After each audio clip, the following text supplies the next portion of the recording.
What's going on? This is TJ Murphy, and welcome to another episode of Adventurous Entrepreneurs. My guest today is Theodore TJ Van Gerven, founder of Memento Financial Planning, to explore the keys to building financial independence, managing wealth as a millennial, and creating a life of intentional freedom.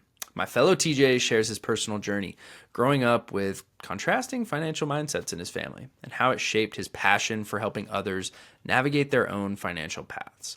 In this episode, you're going to learn practical strategies for mastering cash flow, understanding equity compensation, and leveraging tools like a solo 401k and Roth IRAs to help minimize your taxes, and also set yourself up for a pretty lucrative future in retirement. TJ also dives into the parallels between martial arts and money management.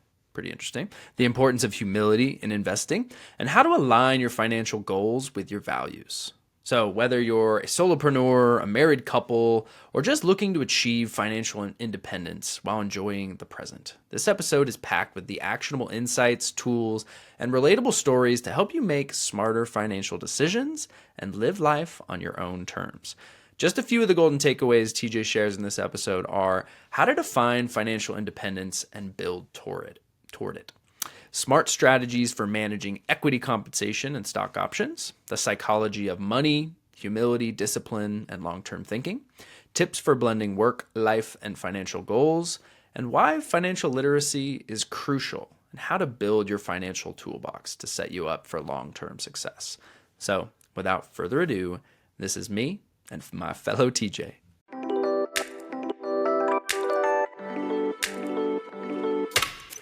Welcome to the Adventurous Entrepreneurs podcast. I'm your host, TJ Murphy. Since quitting my corporate 9-to-5 and starting a business while backpacking through Asia back in early 2017, I've had the privilege of learning from some incredibly adventurous entrepreneurs. Through these conversations and my own journey, I've learned that much like in life, entrepreneurship is an adventure. On this podcast, I explore the journeys of top-performing leaders in their fields. These wide-ranging conversations include tactical business advice, how I built this insights, lessons in leadership, life hacks, travel stories, favorite hobbies, and insights into living a purposeful and joy-filled life. Adventures await us, so let's dive in.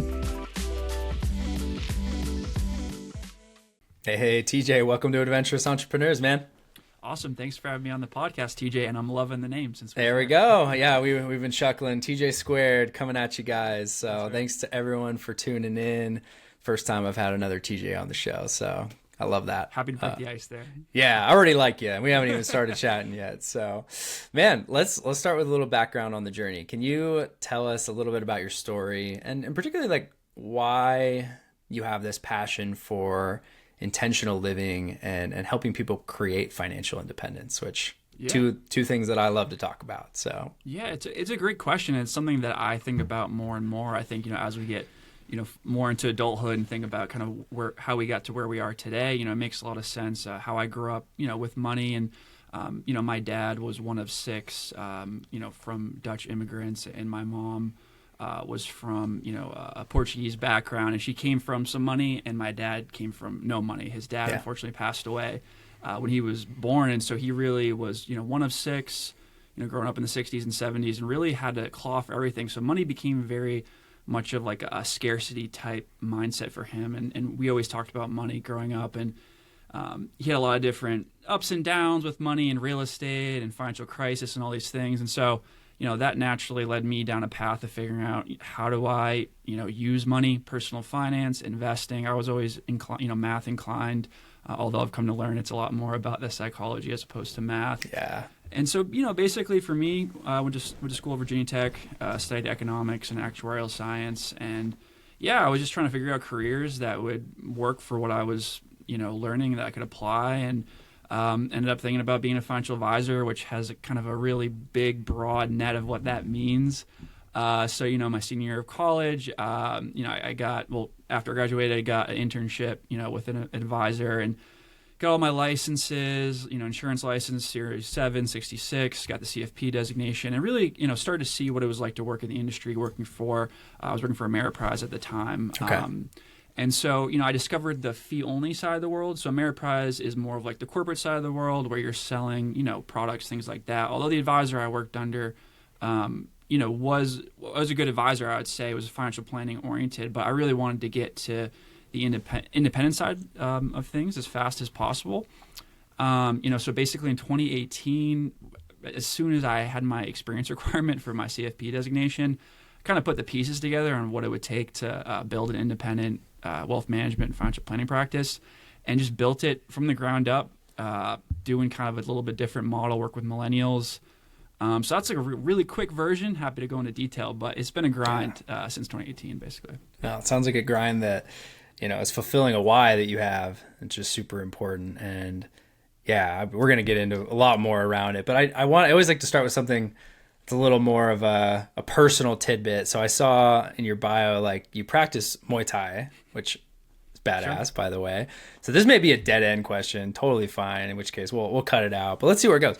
So with your background in financial planning and personal passion for Muay Thai, like what parallels do you see between the discipline in martial arts and managing finances successfully? Yeah, it's a great question. I think any kind of martial arts is going to teach definitely humility, and I think that's so important in personal finance and really investing, where there's this inclination to want to become more complex, or think that once we have success that maybe we start making decisions that we wouldn't otherwise make. And so the more that we can kind of check our ego out the door, recognize our limits, but also how we can push those limits, and then stick to the principles that we've built. I mean, that it's kind of like going to the gym or anything really, is building those habits and sticking to them, and not letting ego get goes a long way in all aspects of your life. So I'd say that's a parallel for me, is just having to train, and you're always going to find different ways to be humbled, and so you can bring that over to life for sure. Love it, man. All right, well, let's talk about Memento here. So you've built this independent practice, not an easy thing to do. Tell us what Memento Financial Planning is all about. You're serving millennials. I'm a millennial, so we can definitely jive on that. So tell us a little bit about what do you do and who you do it for. Yeah, absolutely. So like I said, I was working for, I graduated college 2015, was working for Ameriprise, was kind of really I've always wanted to build something myself. And so again, once I started to put the pieces together on kind of where the value lies, in my opinion, as far as a planning wealth management relationship, I wanted to build the practice that I would want to work with. Yeah. So basically, working on a transparent basis as far as the fee arrangement. I think that's really important from the outset, is just understanding incentives with you and the client. Really focusing on the complete picture, right? So it's not just about, hey, you give me money and I'm just going to manage it and you're going to hear from me once a year. No, let's actually talk about, like, what is the purpose? Like, what are we actually trying to build towards? At the end of the day, the money is a tool. I'm all about trying to use strategy and the tools available to grow wealth as fast as possible in the most efficient way as possible. But at the end of the day, like, actually using the money is what's important. So basically, what I do is I work with a lot of couples. I do kind of specialize in equity compensation, meaning if you get compensated in stock, whether it's stock options or RSUs, that's typically an entry point where people are like, hey, you know what, this is a little bit more sophisticated than maybe I'm used to dealing with. Yeah. How do I understand, how much is appropriate to own of my net worth in my company stock? What are the tax consequences of exercising stock options? Or maybe I had a little bit of a liquidity event. I worked for a private company, and now all of a sudden I have, a multiple, six-figure, pile of stock that I'm sitting on. What can I actually do with that money? Do I have an investment strategy? Am I thinking about tax planning? One thing that I like to coach clients on and educate them on is this idea of lifetime tax planning. So a lot of times people think about, I want to reduce taxes in any individual tax year. That is a great thing to aspire to, but really what matters is over the course of your lifetime, are you thinking about, when I'm contributing to pre-tax retirement accounts? Am I considering Roth conversions in lower income years? There's all these different things that you can add so much value over the course of one's life. And so that's what I love doing. It's kind of like, I consider it kind of resource management. So it's just basically, can you manage resources efficiently? And then the other side of it is really figuring out the client, what do they really care about? What is their vision of the future? How can we get them there as fast as possible? I love that, man. At the end of the day, for a lot of people, the biggest pain point is just A, the lack of knowledge and uncertainty, but B, it's just the time that goes into understanding and staying on top of the management of this stuff. So it sounds like Definitely. you take a very educational approach, which is much needed. We didn't grow up, our generation, or really any generation, with the literacy, the tools, the education in school to like teach us how to build wealth and do it in a sustainable way. What are your thoughts on that? Yeah, 100%. And again, this is kind of my story as well, is just talking to my dad. I remember asking my dad questions like, during financial crisis, like how is everybody struggling at the same time? To me, it's like, oh, it would be like a zero-sum game. If somebody's struggling, maybe someone's doing well. And so really just understanding at the basic level, how economies function, how wealth is built, what does it mean to have ownership in a company versus owning debt via like a bond or something. Understanding risk and return, understanding how you're taxed for income and wealth, all these different things that are taxed differently. And you're right, there is a lack of financial literacy. I'm a big proponent of financial literacy. I don't know what the solution there is as far as the educational system. I mean, there's all the memes and stuff about like, they'll teach you how to play the recorder, but they don't teach you how to like file your taxes, right? And so you kind of get thrown into the world and you figure out these things on the go. And, I actually work with a lot of people who are a little bit more DIY oriented. Maybe they're engineers, they're really smart people who are on Reddit and all the personal finance forums, but they still recognize the value in delegating, or at least having a sounding board of a financial partner where, this is all I do, all I'm thinking about all day is how can I help clients achieve their goals faster? Are they staying up to date on changes in tax code, things like that? And so really, I'm just here to help people, again, maximize and be efficient with their resources. Yeah, love it, man. So, I mean, most people, when they're talking about big picture goals, talk about achieving financial independence. That's a primary goal that pretty much everybody has in life. But what that actually means is going to be different for different people, or at least, some would define it that way. So how do you define financial independence, and how can listeners begin to work toward it? Like, what are some of those foundational steps? Sure. Yeah, I think true financial independence, is pretty hard to achieve. I think true financial independence means that you can extract enough from your investment assets to replicate your spending needs over your lifetime. Now, there's always going to be assumptions in that. I mean, one of the big ones is longevity, how long you're going to live, right? We don't know how long we're going to live. And if we live to be 110 years old, which who knows is possible, right? Yeah. Then that's going to mean that you're going to need, more investment assets that can keep up with inflation. Maybe your listeners have heard of kind of like the general rule of thumb is the 4% withdrawal rule. Yeah. So this is a kind of a rule of thumb that was looking back at historical returns of kind of like a 60% stock portfolio, 40% bond portfolio.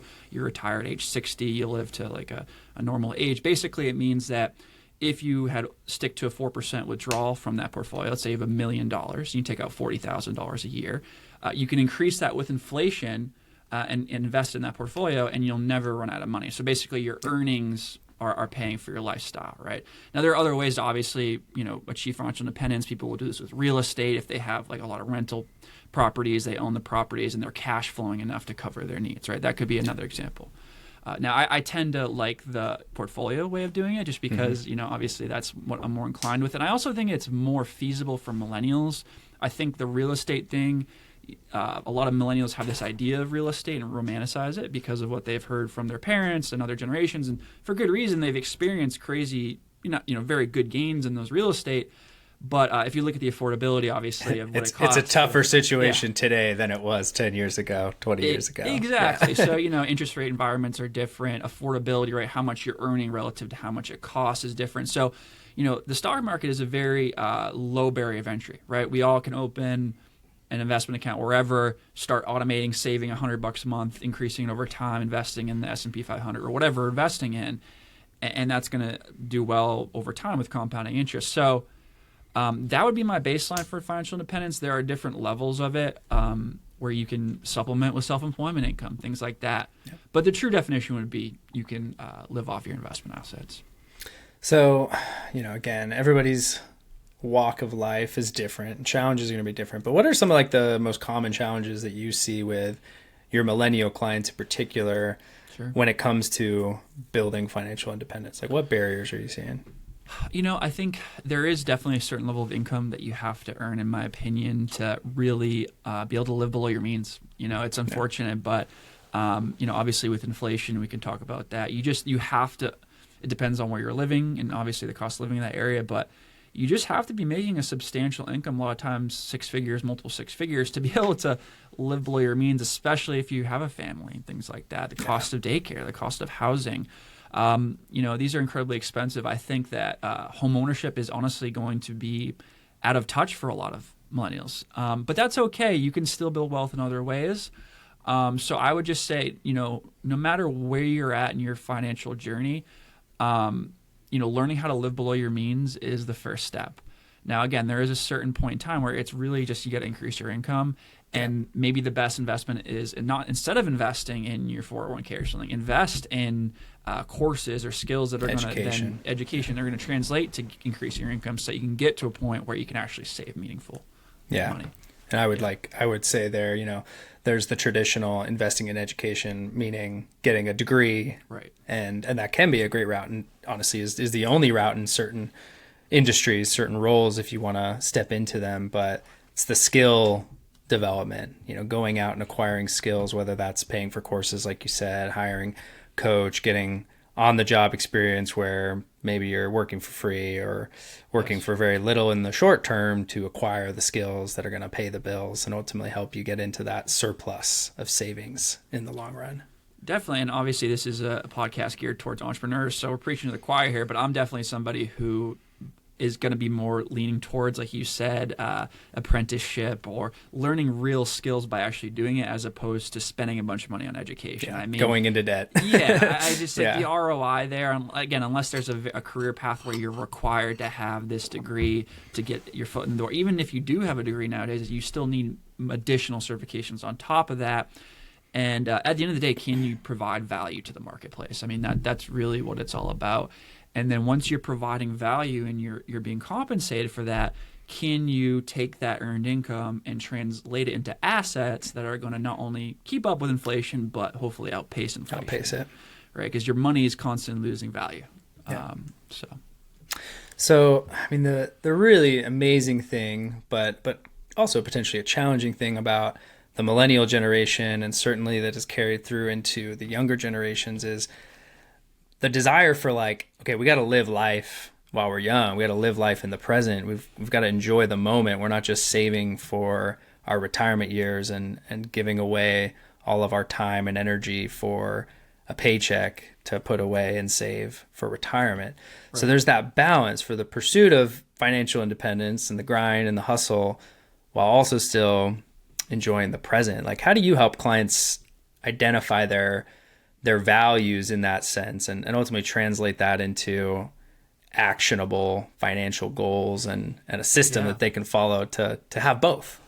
It's a great question, and it's something I'm definitely still working on refining over time, but I've had situations with clients where maybe they're in a season of life where they do have a lot of excess cash flow, right? They haven't had kids yet. They haven't made that real estate purchase yet. They don't really know what they want to do. But they're a high earner and they can save a lot. Well, maybe this is a time now to invest aggressively in outside of retirement accounts, right? Where you can actually access this money. People are so used to investing, strictly in their 401k where they feel like, oh, it's locked away forever. But if you can invest, live below your means enough where you can have some margin of room to invest in a taxable account, you can actually use that money. So there will be a situation where maybe they are saving, and then they get to a point in life where, hey, I want to pull the trigger on this real estate transaction. I know I want to be there for the long term. 10 years is a good break point. I like to tell people if you're going to buy real estate. And then don't be afraid to liquidate your investment account, right? You can use your resources that you've accumulated. Again, the reason why we're investing is that we want to avoid losing purchasing power to inflation. But we can actually use that money and then we can get back to investing later down the road. So it's constantly just this is why it's good to have a accountability partner to check in on you with hey, do you feel like you are striking that balance between living for today and planning for tomorrow? If we can live below your means and maintain a savings rate, like a personal savings rate, I say at least 10% is a good starting point, 20% is more ideal. But if we can do that, then you can spend on whatever you want and not feel like you're still planning for the future, you're still living for today. So it does come back to, again, do you have enough income to do that? Yeah.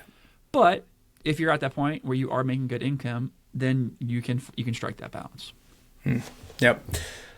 So as you mentioned, a lot of our listeners are entrepreneurs. There's definitely a lot of unique opportunities for investing wisely. There's also a lot of challenges for being able to invest wisely when it comes to owning your own businesses, whether you're a solopreneur or have a company or a corporation with a large team. What are some of those common tools in the toolbox, strategies that you deploy for your entrepreneur clients that people, maybe they've heard of them, but they're just not acting on them as frequently as you would like to see?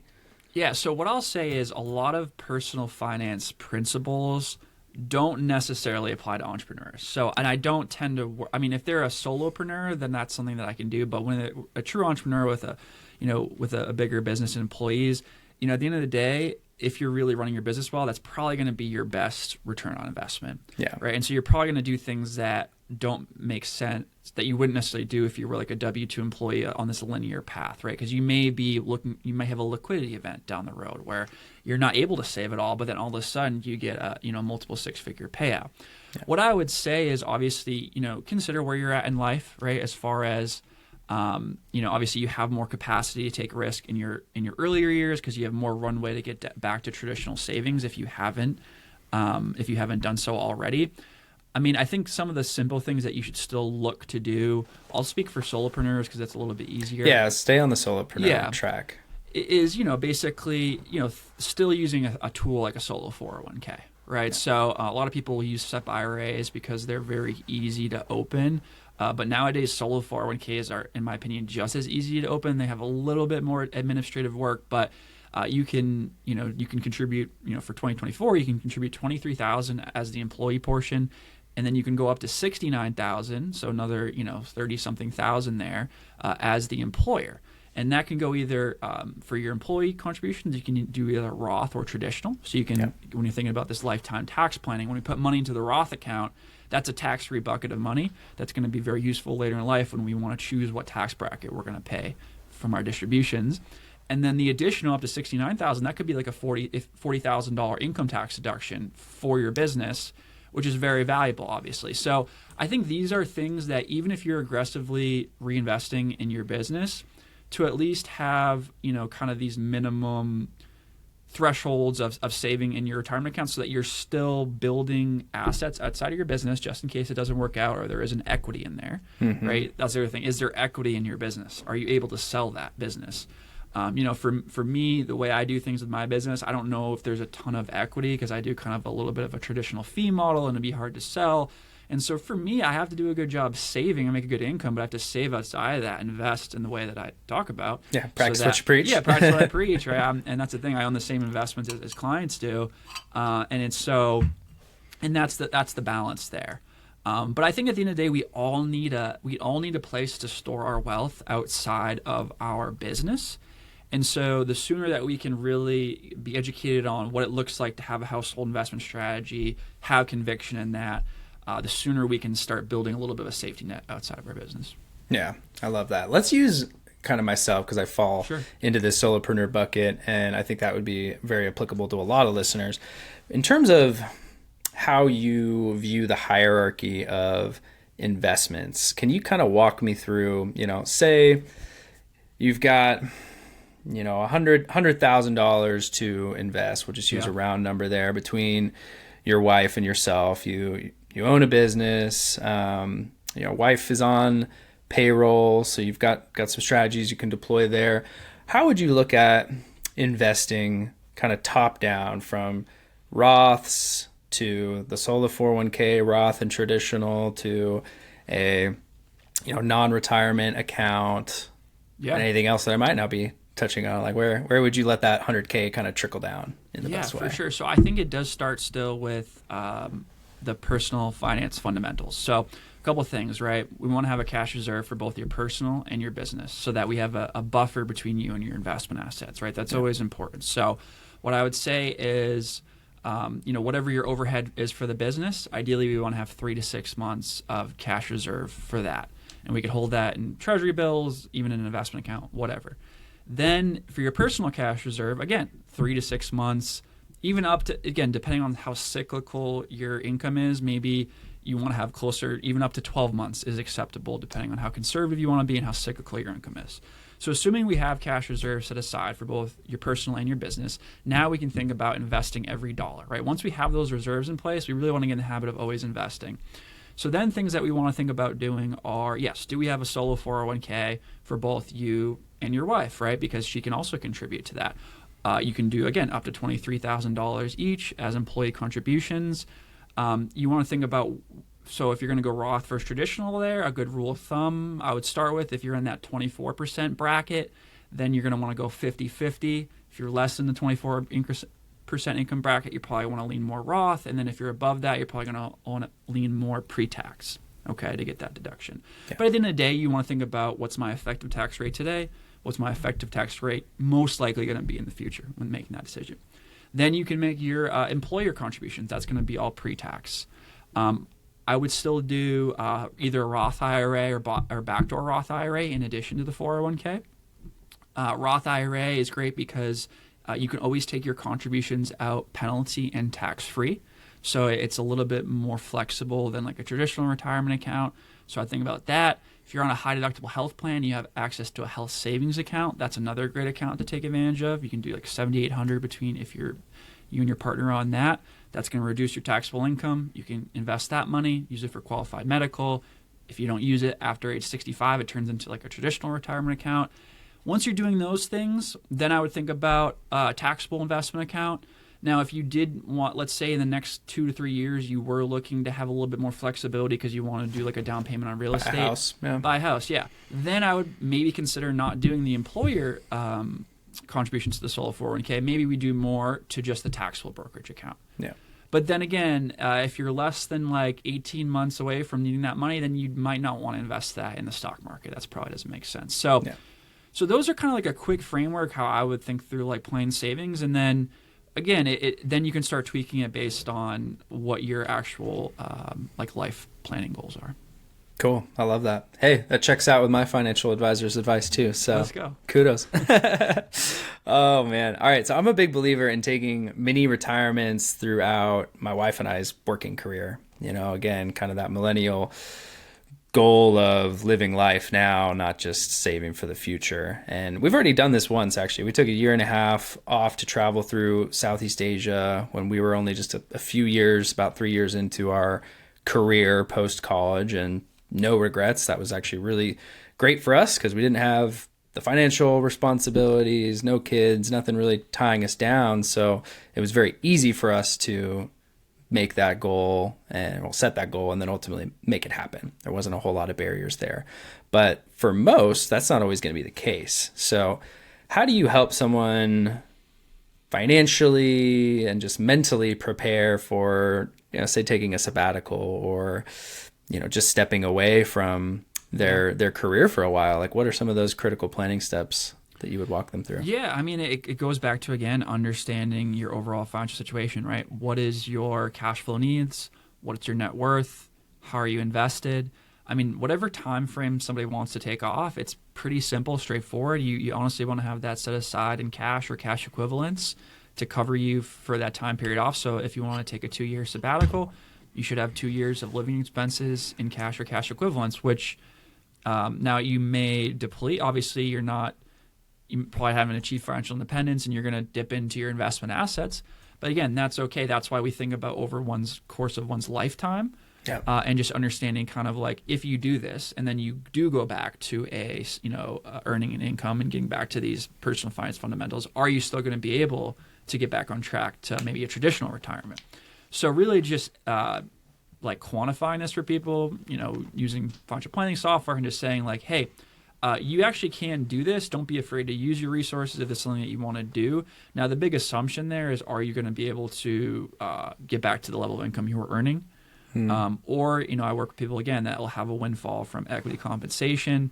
You know, it's okay to spend down some of that, and you're still ahead as far as like on your path of saving. I mean, sometimes with these windfall events with liquidity, you can get more than it takes people like a decade to save, right? Totally. And so just kind of being mindful of what your net worth is, how you're invested, how much cash you need set aside for that time off, and then just really giving yourself the permission to do it. It's really the mental block of just there's that scarcity where it's like I don't want to. I'm so focused on seeing that line go up for my net worth. To see it temporarily go down can be psychologically taxing. Totally. But that's if you can keep that long-term mindset that, hey, it's going to go up again long-term because we're going to get back to this, then that's okay. Yeah. And the line that you can't see, the internal, that just life force, that line's going way up. So you're going to have more fuel in the tank to come back and, maybe have more clarity on where you want to go for the remainder of the years that you have in the workforce. And that's worth so much, right? Like having that clarity. I mean, what's the value in a little bit of a course reset if you are a little bit unsure and you need some time to really think through instead of wasting, 10 years going down a path maybe you didn't really want to go down, and taking a step back and saying, okay, what's the long-term, vision here? Yeah. So you mentioned you work with a lot of couples. This might again be a dead end. There's a lot of like psychology that goes into, okay, now we're married, we're one unit, we're together, but we've both lived very separate lives and managed finances probably very differently and come from different historical backgrounds of our relationship with money, as you described with your father growing up. Yes. There's a lot of differences there. If you had a lot of abundance in money growing up, your relationship with it is going to be very different than if it was more scarce. So what do you encounter this with your clients often, where maybe they're newly married couples, they want to start managing their finances together, but they're not really sure how, or they're already starting to have some tension around that? And how have you been able to help them navigate that? Yeah, that's a great question. And I do ask every new client, what was their experience with money like growing up, right? To learn more about like what you just said. Did they grow up, with an abundance of it or a scarcity of it, and now that influences how they view it today? And is that different from their partner? So I have been working a lot with clients who have recently got married and they're combining finances, and, it really is a little bit all over the map with people. Some people are very much joint mindset from the jump, and some people are very much his and hers from the jump. Mm-hmm. I definitely try to encourage people to adopt more of a joint mindset, just because you are taxed as a joint unit and you guys affect each other, how we're going to contribute to our various retirement accounts. If one person earns substantially less than the other, maybe they can't take full advantage of their retirement account, but with the help of the other income, they can, which still helps the overall household finances. Yeah. But again, there are some clients who are like, hey, we really prefer to have separate finances and separate investment strategy. That's fine. Then we'll develop it that way. I still think that I encourage people to do the joint mindset because it's easier functionally. Having one joint account and maybe two individual checkings seems to work for a lot of people, where the majority of joint expenses are paid from that joint checking. They still have individual checkings so they can do their own spending without maybe being, tracked by guilt-free. But what I try to do is really, and then when it comes to like their goals is, I tell them, hey, listen, you guys, need to come to an agreement together of what you want. What's the joint vision? Mm-hmm. Right? So I can't determine that for you. But if you can tell me you've come to this agreement together on what the joint vision is, then we can start to quantify and the trade-offs to getting there. And we'll get you there as fast as possible. So, it's definitely, I try to include both partners as best possible, regardless of their income level. But, naturally one partner is going to tend to take more of the financial role, especially typically the one that makes more money. We'll try to do that, which is fine. So again, it's really, I just want to make sure that both parties are educated on what's going on and why it's going on. And then if they want to take more of a step back after that, that's okay. Yeah. No, that's definitely how our mentality has been. My wife and I come from very different backgrounds with money, and she's very good at just continuing to ask the needed questions to get that clarity. And I often find, I think I understand something, and then she'll continue to ask deeper and deeper questions, and it'll ultimately get me into a position where, oh no, I actually didn't fully understand it. Right. So I think being able to come to the table as one unit and have that relationship where it's like, yeah, we're in this together, we're building wealth together, we want to be on the same page. Even if one is taking more of the driver's seat, it's still very important for both to know where you're headed and how you're going to get there. Definitely, because it also makes it easier later in life when, it's obviously fine now, but like much later in life where if something happens to one of you, if the other person is totally out of the know, then it's going to be a very hard adjustment for them. And so that's why, again, financial literacy, right? Having a baseline of like, where's our money? What's it invested in? Why is it invested that way? What are some things to be mindful of? And then also considering risks too, as far as like, this is where we think about not just the accumulation side of the equation for financial planning, but also what happens if, God forbid, something happens to one of you, right? If you haven't achieved financial independence, do you have maybe term life insurance coverage that's going to, replace that earning potential so you can carry on financially, or disability or liability, right? These are things to still consider, even when, while you're addressing the accumulation. Yeah. All right, TJ. So a little bit of a transition here as we move to wrap up, but it's a podcast about entrepreneurship, building a life of freedom on your own terms. But one of the biggest hurdles that most people, not just entrepreneurs, face at one time or another is how to live a well-rounded life, how to blend the work and the life together in a way where we can do the things that bring us joy with the people that we care about most, and as much as possible, do it on our own terms. So I always ask guests, like, what does that look like for you? How do you prioritize life outside of work? Any habits or tools, things that you use to be able to make that happen? Yeah, it's a great question. I mean, I definitely have tried to build my life in that way where I don't feel beholden to, one of the important things to me to go independent was I didn't want to feel beholden to a corporation. I want to feel like there's a clear transparency and value proposition between me and the client, and I want to feel good about the value that I provide. And so for me, it's not about making the most money. It's about making a very good income and controlling my time, all of which I think I do. It's I'm not where I want to be yet, but still my prior self would look at myself now and be happy with what I have. And that's the hard part about life, right? Is we set these ideals. And even when we achieve those ideals, we have revisionist history, and then we move the goalposts forward. And so really just trying to figure out how to, be happy with what I have, even though I want more. That's important.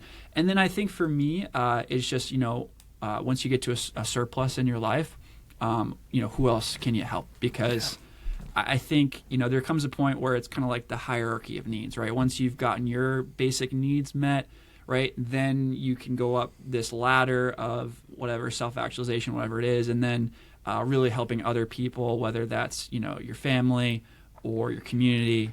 For me, that's what it looks like. Yeah, thanks for sharing that, man. Yeah. Well, I always ask this choose your own adventure question at the end of every podcast. So you can pick which one you'd like to answer, or both, combine them, whatever. There's no rules, but what's like a favorite place that you've traveled to in your life, or even just restrain it to the last couple of years? Or what is a recent adventure you went on? Could be in your own town, your own backyard, with your dog, with a friend. In either case, like, what was it like? What made it so memorable? Maybe a favorite meal or drink you had, a lesson learned. Give us a little bit of a story. Yeah, man, that's a great one. So I would say, me and my dad, we've gone to a fair amount of national parks. So we did go to Glacier National Park. Cool. In Montana. Highly recommend the Highline Trail is like the number one trail there. It's like 7 miles each way, and then the last mile is like straight up the glacier to Grinnell Glacier. And we went a couple years ago, and my dad, this is very typical of him, he likes to buy used vehicles, and he likes to change his vehicles out a lot. All the time? All the time. That's his thing. And he had this van, 98 van that he drove all the way out there, and we parked at the top of the mountain. We're on this, 8-hour hike, got there early in the morning, get all the way back. He's exhausted. He wants to take a nap. End of the day, the sun's going down. His truck won't start because it wasn't even the battery. He needed to plug it in to start something. It wasn't the battery. Okay. And there's no outlets at the top of the mountain. So everyone's leaving the mountain. It's getting cold. I'm like, no one's like allowing us to, like, I finally talked these kids into giving us a ride to the bottom of the mountain. So They give us the ride at the bottom of the mountain. There's no Ubers or taxis Nothing. because it's Labor Day weekend. There's no rentals available. So we have to walk another 4 miles after doing this whole hike back to the camp. And then I'm flying out the next day, so I was even considering running to the airport the next day. No way. Like 20 miles away. But luckily, we ended up like getting this guy to take us to the top of the mountain. It was this whole thing, and it was one of those situations where, in the moment, you're all upset and pissed off. Yeah, stressed. It makes for a good story. So. Oh, for sure. And doing it with your dad, man. And it sounds like people helped out along the way, which tends to be how those stories play out, right? Exactly. When you're in true need, somebody will help out. Yeah. All right, TJ. Well, I'm going to wrap up here, but do you have any parting asks, challenges, or just advice for people listening? I would just say, master the fundamentals, understand your cash flow, understand your household investment strategy. Monarch Money is a great tool that I love for using that. Mint went away, so highly recommend Monarch Money if you're looking to have a tool to start organizing your finances. That's good. Actually, we were on Mint. We switched over to this app called Pocket Guard. I don't want to bash them, but it hasn't been the best. So Monarch. Give Monarch a try for sure. All right, I'll check it out, man. Well, dude, appreciate you. For people that just listen to this, they like what they've heard. We all need a sounding board. We all need a guide to some degree, even if you are more DIY. People want to find and support you or work with you. What's the best way to get in touch? Website, socials, things like that. Yeah, everything can be found on my website. We just did a change. So it used to be modernwealthbuilders.com. It still works, but it's now mementofinancialplanning.com, mementofp.com. Those all work. You can learn everything there. Awesome, man. Well, we'll put that in the show notes for everyone listening. And thanks for bringing just like a very easy to understand, clear, and, honestly, just refreshing perspective to what is often an overwhelming conversation for people. So I encourage everyone to reach out to TJ here, and he's got a great name. So let's go. Thanks for tuning in, brother. To all of our adventurous listeners, thank you for tuning in to today's episode. Please be sure to subscribe, download, and share this on social media or with someone you know will get some value from it. Leaving a review goes a long way in helping people find the show, and I personally appreciate reading them when they come in. So please go drop one if you have the time. We'll see you all next week, and remember, whether we're talking about business or the things that bring us joy outside of work, life is meant for exploring. So go out there and live it one adventure at a time.